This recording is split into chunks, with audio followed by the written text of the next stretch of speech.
Yo, welcome back to my channel Divinozy Lore. Sebelumnya gue mau berterima kasih buat yang baru atau udah lama nonton channel gue. Nah, di video kali ini gue bakal bahas bagaimana kelanjutan perang ketiga atau The Third War yang terjadi di Azeroth ya. Dan cerita kali ini juga merupakan akhir dari Warcraft 3 Reign of Chaos. So, let's begin the video.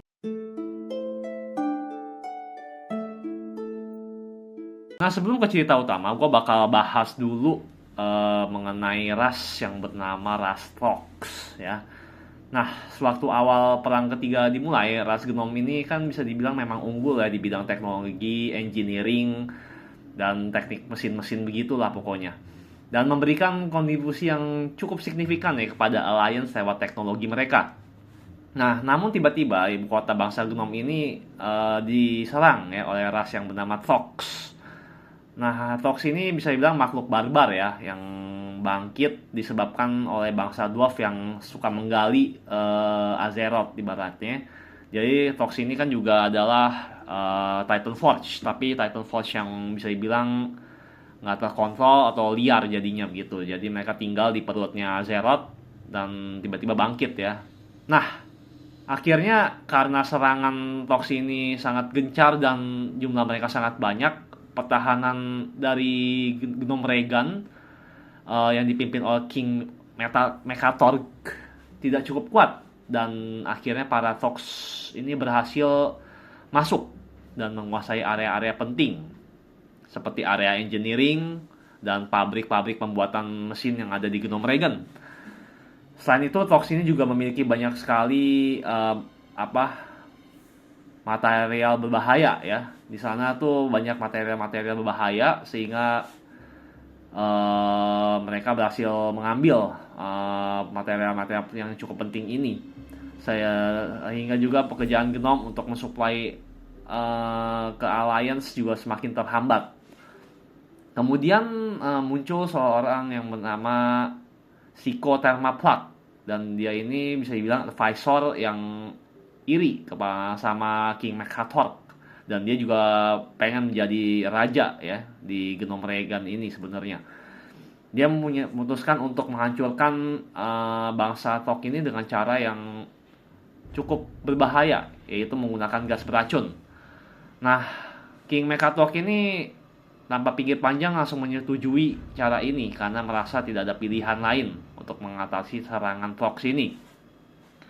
Namun ada akhirnya ide Siko Thermaplug ini malah membuat bencana parah ya yang menyebabkan radiasi berbahaya dan ternyata memang inilah tujuan Siko sebenarnya agar dia bisa membunuh bangsa Gnome dan Prox sekaligus.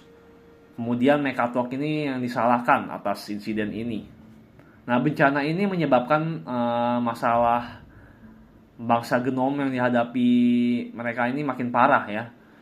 Karena generasi Gnome yang terkena radiasi ini mereka lama-lama jadi bermutasi ya menjadi leper Gnome dan membuat mereka jadi makhluk yang tidak bisa berpikir jernih, bahkan jadi liar. Melihat hal ini, apakah membuat King Mekatorg ditinggal pengikutnya? Ternyata tidak. Malahan masih banyak bangsa Gnome yang setia untuk mengikut King Mekatorg. Akhirnya sisa-sisa bangsa Gnome yang masih hidup, masih setia sama King Mekatorg, mereka pergi bersama King Mekatorg ke Ironforge ya, mengungsi sementara ke tempatnya Dwarf. Nah, apa yang terjadi dengan Siko Thermaplug? Akhirnya Siko ditinggalkan di Gnome Regan bersama leper-leper Gnome yang terkena radiasi. Jadi sekarang ini Gnome Regan hanya menjadi kota yang dipenuhi polusi radiasi dan Siko menjadi gila ya akan tindakannya sendiri. Sangat tragis ya kisah Gnome ini. Nah oke, kali ini gue bakal bahas ke cerita utama. Kimon the Defiler yang memimpin Burning Legion saat ini, atau bisa dibilang dia tangan kirinya Salgeras, berniat untuk menguasai Well of Eternity yang kedua ya, yang letaknya berada di Mount Hyjal. Kemudian dia menyuruh para Dreadnoughts untuk segera bergerak mencari informasi ya.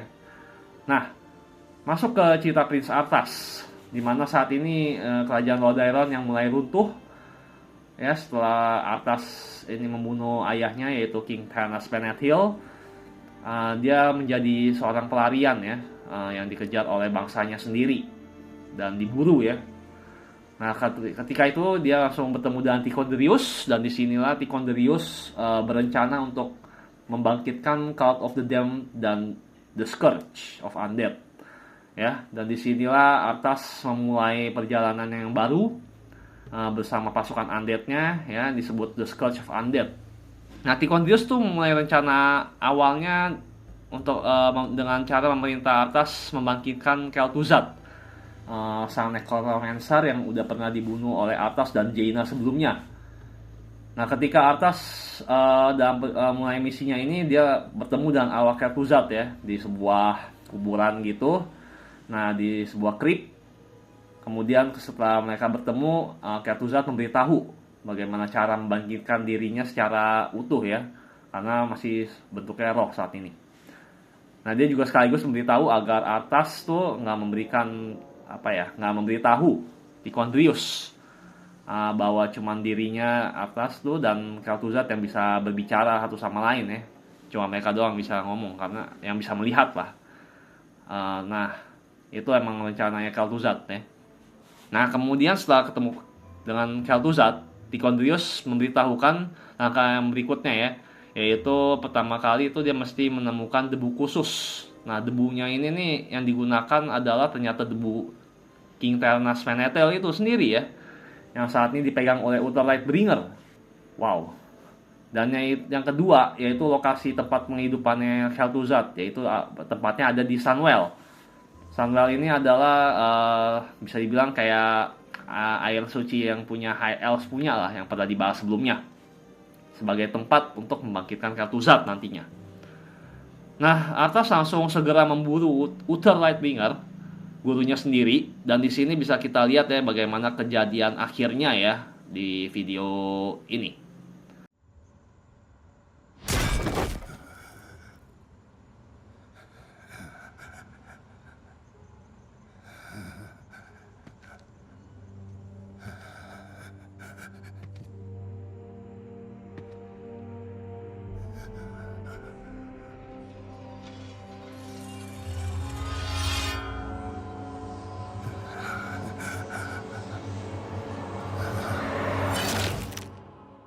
Light, save my soul.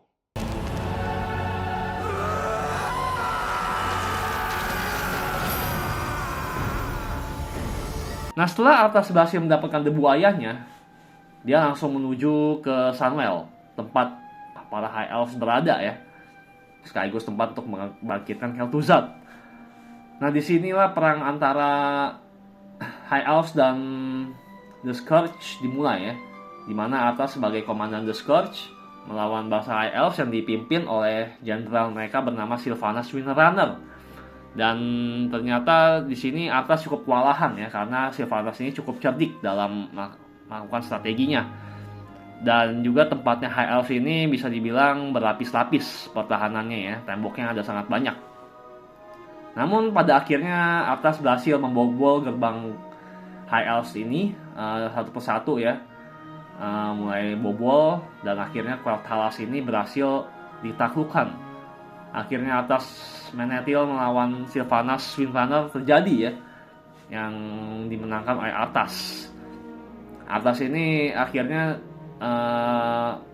tidak benar-benar ya mau membunuh Sylvanas, tapi sebaliknya dia malah mengubah dia menjadi Banshee agar bisa menjadi bagian dari pasukan The Scourge. Bisa kita lihat di cutscene ini.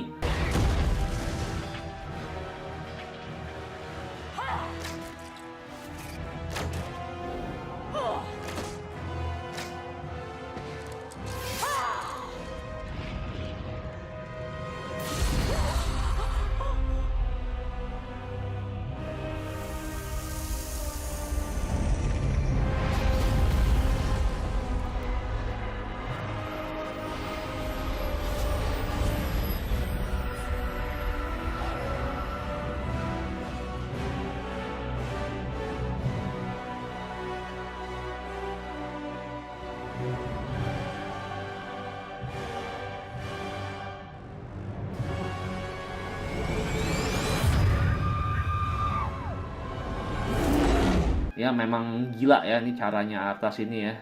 Ini sih lebih parah daripada mati emang. Arthas kemudian semakin lama semakin masuk ke dalam kota High Elf ini ya, di Quel'Thalas. Dan ketika akhirnya dia berhasil menemukan Sunwell, dia menguasai Sunwell, kemudian dia memulai ritualnya ya, segera membangkitkan Kel'Thuzad. Kemudian Kel'Thuzad akhirnya bangkit ya dengan tubuh barunya, dan dia menjadi seorang yang disebut Lich. Kel'Thuzad dengan tubuh dan kekuatan barunya akhirnya menjelaskan ya bahwa sebenarnya itu para Dreadlosa yang menjarakan Lich King. Dan tujuan Lich King itu sebenarnya ya untuk bisa bebas dari cengkeraman Kil'jaeden atau Burning Legion. Kemudian bisa mengontrol The Scourge of Undead secara utuh ya, sepenuhnya dikontrol oleh Lich King. Pengennya itu kayak gitu. Nah, setelah membangkitkan Kel'Thuzad, Arthas meninggalkan Quel'Thalas yang udah porak-poranda. Lalu bersama dengan Kel'Thuzad, dia berhasil menghubungi ya Archimonde untuk mengetahui langkah selanjutnya. Nah, langkah selanjutnya itu dia harus mencari buku ya, sebuah buku yang bernama Book of Medivh. Nah, Book of Medivh ini nanti yang digunakan untuk membuka portal bagi Archimonde agar dia bisa masuk ke Azeroth. Nah, buku ini terletak di kota Dalaran, ya, kota para penyihir terkuat yang dipimpin oleh Archmage Antonidas. Nah, kemudian Arthas dan Kel'Thuzad langsung pergi ke sana, ke Dalaran, dan setibanya di Dalaran, tentu saja mereka langsung disambut ya oleh Antonidas, dan karena dia juga udah tahu mereka tuh bakal datang dan mempersiapkan pertahanan yang cukup matang ya. Setelah mereka berbicara, ya udah akhirnya perang dimulai antara Arthas dan Antonidas. Nah, ini perang di Dalaran ini terjadi ya akhirnya ya. Peperangan ini tentu saja dimenangkan oleh Arthas ya, dan Book of Medivh jatuh ke tangan Arthas, dan Antonidas pun juga mati ya, dibunuh oleh Arthas. Nah, di sini Kel'Thuzad langsung menggunakan buku tersebut untuk memanggil Archimonde, dan di sini Archimonde akhirnya masuk ya udah di Azeroth, dan disinilah kehancuran Dalaran pun terjadi ya. Archimonde menghancurkan Dalaran dengan cukup mudah ya. Bisa kita lihat videonya ini ya. Para Samanar, Kutamus.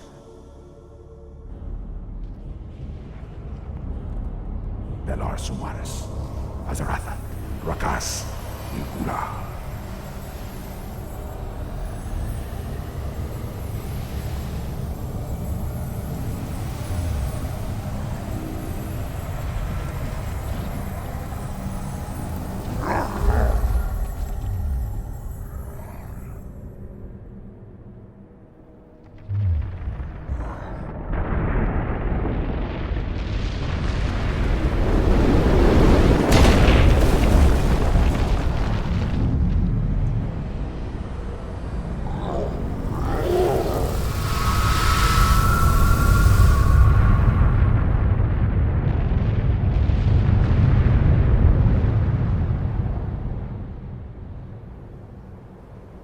Belanora, Mordanos Melar, Ilamur no Falos Kata. Nah, setelah Archimonde berhasil menghancurkan Dalaran, kemudian The Scourge of Undead langsung diambil alih oleh Burning Legion. Arthas pun menjadi panik. Namun Kel'Thuzad menentangkan Arthas karena Lich King punya rencana lain ya. Dia udah jauh-jauh udah menyiapkan rencana ya sebelumnya. Karena udah mengetahui juga gitu, mengira kalau hal ini bakal terjadi sebelumnya. Nah, sekarang gue bakal masuk ke kisah Thrall ya, yang akhirnya dia telah tiba di Kalimdor. Namun dia tuh kapalnya terpisah ya saat dalam perjalanan dengan kapalnya Grom Hellscream, teman seperjuangannya dari Wasong Clan. Dan perjalanannya ini yang bisa bilang waktu lanjutan dari kemarin ya, yang diperintahkan oleh Prophet sebelumnya.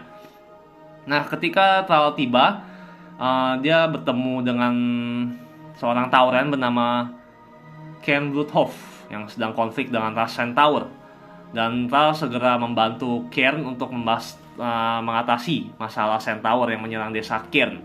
Nah, setelah desa Cairn berhasil diselamatkan, Cairn memberitahu Thrall kalau ada seorang oracle atau semacam nabi gitu di Stone Talon Peak yang mungkin bisa membantu Thrall untuk mendapatkan jawaban atas kebingungannya. Nah, kemudian dia berpisah dengan Cairn. Nah, Thrall yang segera melanjutkan perjalanannya untuk mencari Grom, akhirnya dia bertemu juga ya dengan Grom Hellscream, yang ternyata dia sedang ada urusan ya dengan ras human yang dipimpin oleh Proudmoore. Nah, Thrall langsung membantu Grom untuk melawan bangsa human tersebut. Setelah membantu Grom, Thrall pun memerintahkan Grom untuk membangun sebuah base camp di hutan Ashenvale.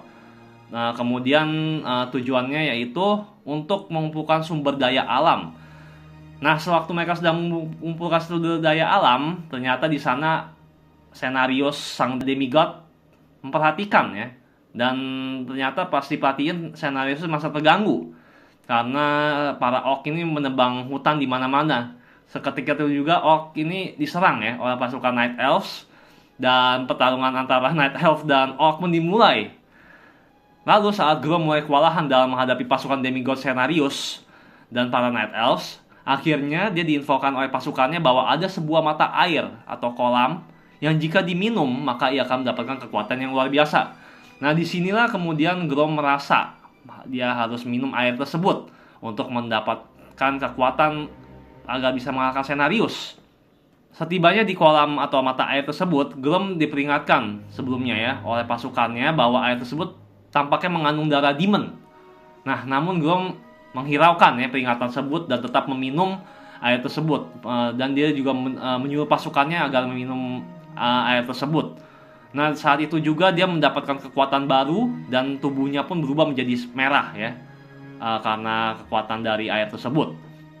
Nah, ternyata tak disangka-sangka air tersebut memang sudah dicampur oleh darah Manoroth ya, seorang Pit Lord dan sekaligus komandan Burning Legion yang pernah memperbudak bangsa orc sebelumnya. Nah, walau akhirnya Grom berhasil mengalahkan Cenarius lewat kekuatan dari darah tersebut, namun Grom terpaksa ya, dia bertemu dengan Manoroth, dan ternyata Manoroth memberitahu bahwa darahnya itu terikat gitu. Dia bisa terikat dengan Manoroth karena dia sudah minum darahnya Manoroth ya. Nah, disinilah Grom dan para pasukannya akhirnya harus menjadi budak Burning Legion sekali lagi ya.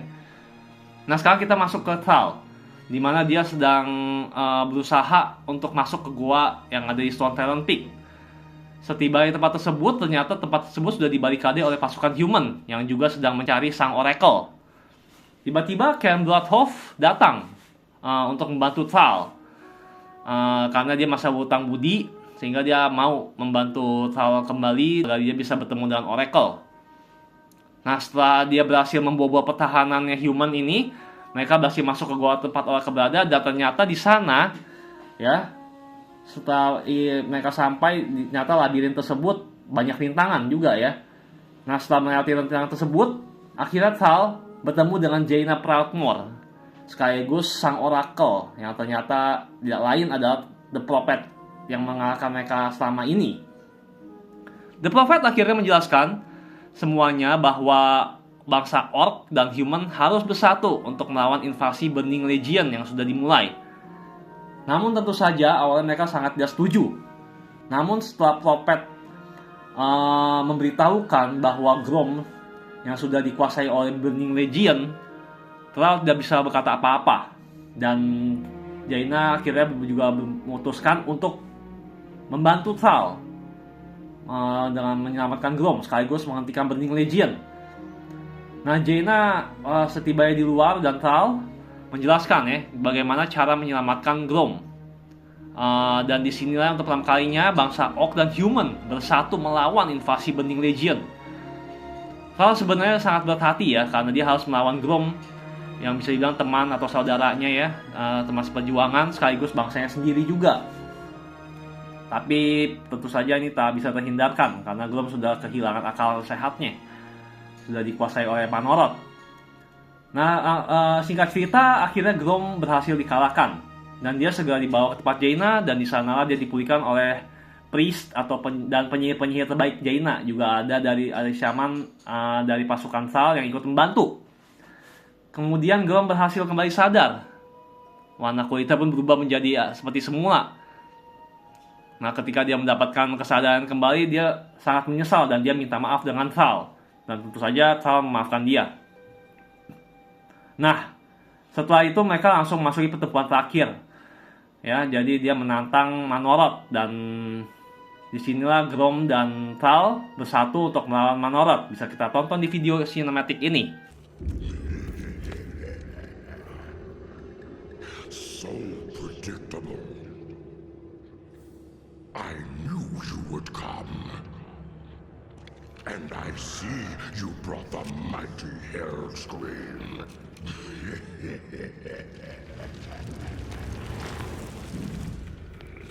His blood is mine. As is your whole misbegotten race.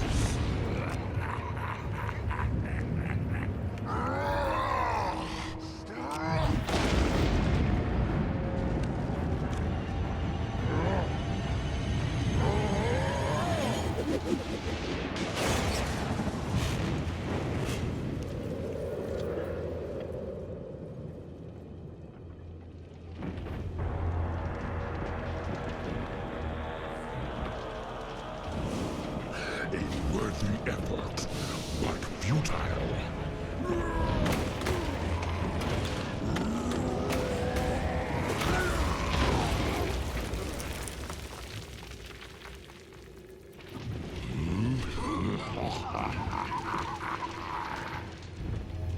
The boy believed you could be saved, but he didn't know what burns within your soul. Within your heart, you know we are the same.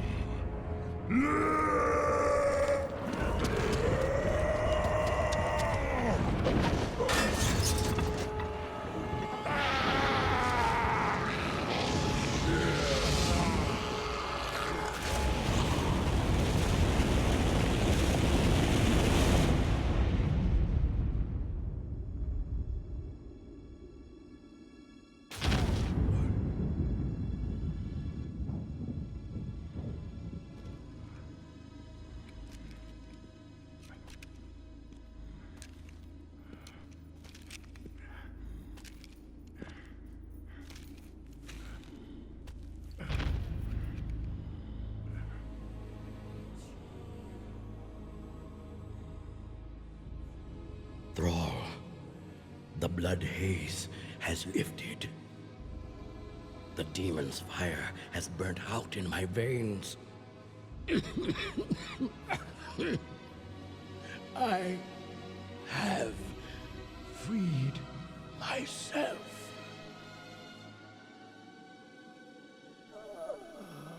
No, old friend.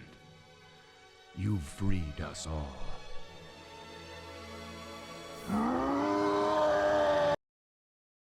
Oke, setelah pertarungan Thrall dan Grom melawan Manoroth selesai, gue akan masuk ke cerita Night Elves.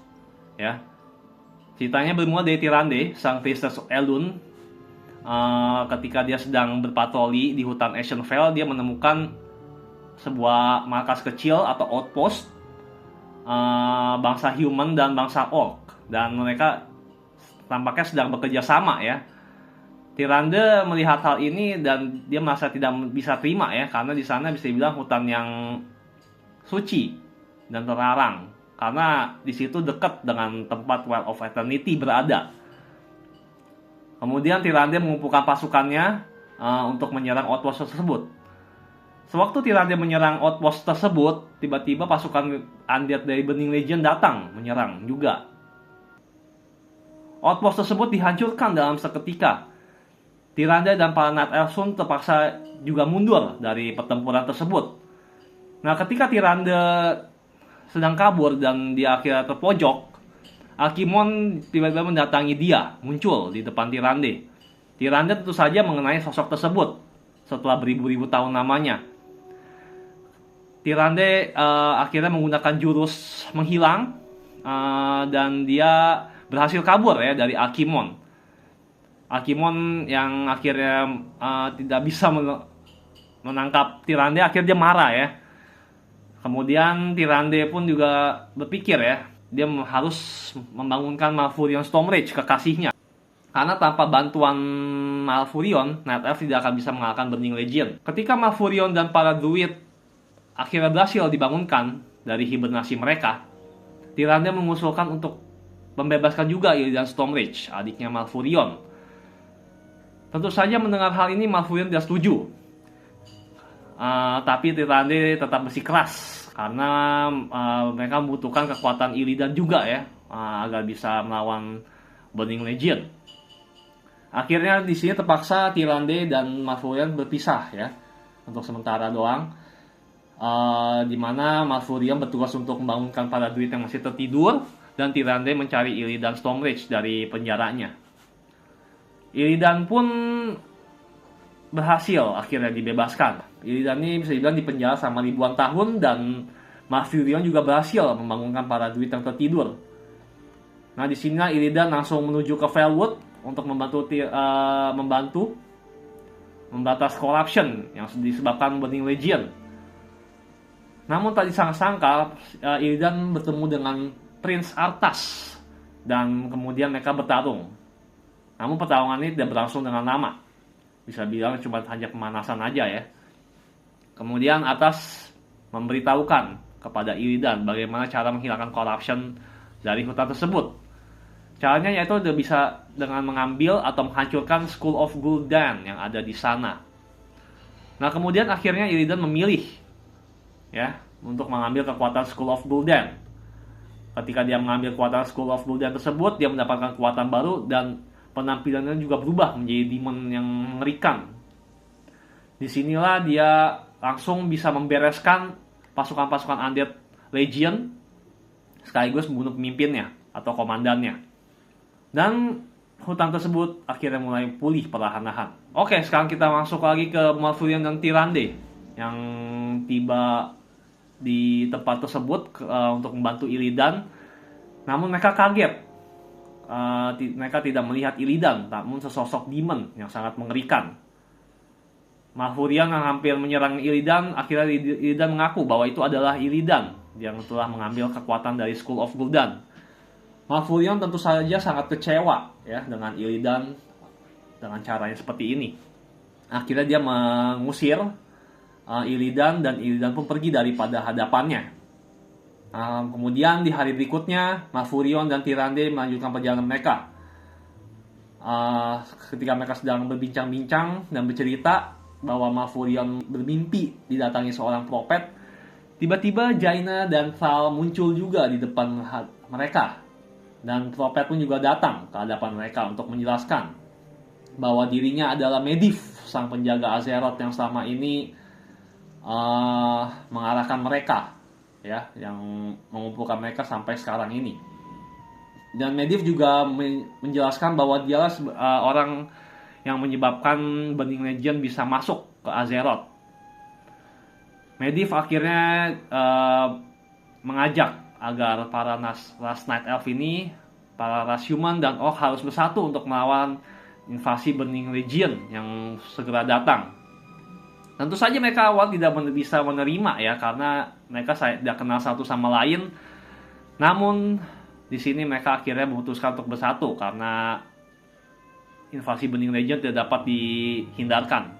Sekarang kita masuk ke pertempuran terakhir, di mana Thrall, Jaina, Tyrande, dan Malfurion tiba di Mount Hyjal, yang setelah mendengar peringatan dari Medivh bahwa Legion akan datang menyerbu Worthy atau Nordrassil dan berniat untuk menguasai Well of Eternity yang ada di sana. Para aliansi ini segera mengatur taktiknya dengan membuat pertahanan 3 lapis untuk melindungi World of Nordrassil. Lapis pertahanan pertama yang paling depan adalah ras human yang dipimpin oleh Jaina Proudmoore. Lalu yang kedua ada ras orc yang dipimpin oleh Thrall, dan yang terakhir yaitu ras Night Elves yang dipimpin oleh Tyrande langsung.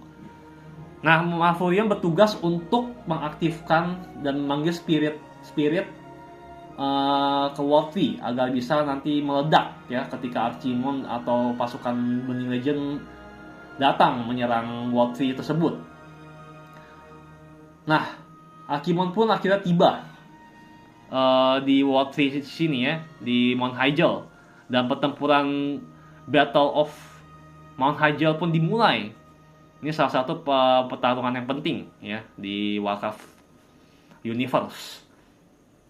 Alkimon ini bisa dibilang awalnya percaya diri ya, dan dia sangat yakin akan bisa menaklukkan Well of Eternity. Namun para aliansi ini juga sudah mempersiapkan pertahanan yang sangat baik. Namun memang pasukan Alkimon lebih kuat ya, sehingga pertahanan mereka tumbang dengan cukup cepat. Tapi memang mereka juga sudah bisa memprediksi hal ini, jadi mereka ketika base-nya hancur, mereka langsung kabur mencari tempat perlindungan yang aman. Lagi pula ini juga salah satu rencananya yaitu untuk mengulur waktu, sehingga Malfurion bisa mempersiapkan Nordrassil atau World Tree ini tepat waktunya ya. Nah, ketika Alkimon berhasil tiba di pertahanan terakhir Night Elf yang sudah hancur, Malfurion yang melihat dari jauh yakin bahwa dia sudah mendapatkan cukup waktu yang banyak ya, dan akan berhasil untuk memanggil spirit ke World Tree tersebut. Nah, ketika Alkimon mendekati World Tree tersebut, nah disinilah Malfurion segera mengaktifkan World Tree tersebut, dan kita bisa lihat di video ini untuk lebih jelasnya ya.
Ya, kehancuran World Tree ini bisa dibilang membuat Night Elves ini kehilangan immortality-nya.